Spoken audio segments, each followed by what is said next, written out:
বীরভূম লোকসভার 18 নম্বর বুথে বিজেপিদের অস্থায়ী ক্যাম্প ভেঙে দেওয়ার অভিযোগ উঠল তৃণমূলের বিরুদ্ধে। বিজেপির কর্মীদের দাবি, ভোটের স্লিপ বিলি করার জন্য তারা এই অস্থায়ী ক্যাম্প করেছিল। তবে রাতের অন্ধকারে তাদের এই অস্থায়ী ক্যাম্প ভেঙে দেয় তৃণমূলের কর্মীরা।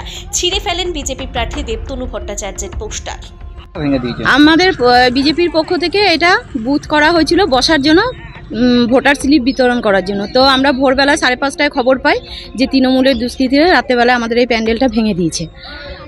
কি কাজ করা হতো, মানে এখানে কিসের জন্য করা হয়েছিল প্যান্ডেল? এটা করা হয়েছিল আজকে যে ভোট, লোকসভা ভোট, তো সেই ভোটের কারণেই যে এখানে বুথ ক্যাম্প করা হয়েছিল।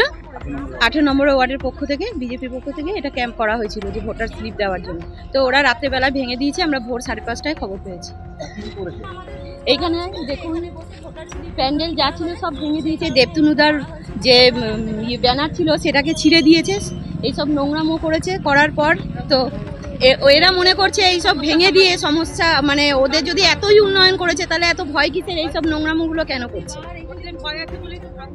আপনারা কি অভিযোগ করবেন? হ্যাঁ, নিশ্চয়ই করবো। আমরা তো অভিযোগ করবোই। আমার নাম সুপ্রিয়া ফুলমালি।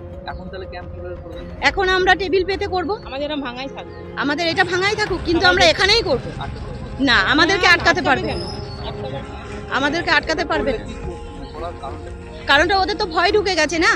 ও ভালো করেই জানে যে এই ওয়ার্ড থেকে ও লিড পাবে না, সেই ভয়ের কারণে ভয় ভীতি হয়ে এইসব নোংরামোগুলো করছে।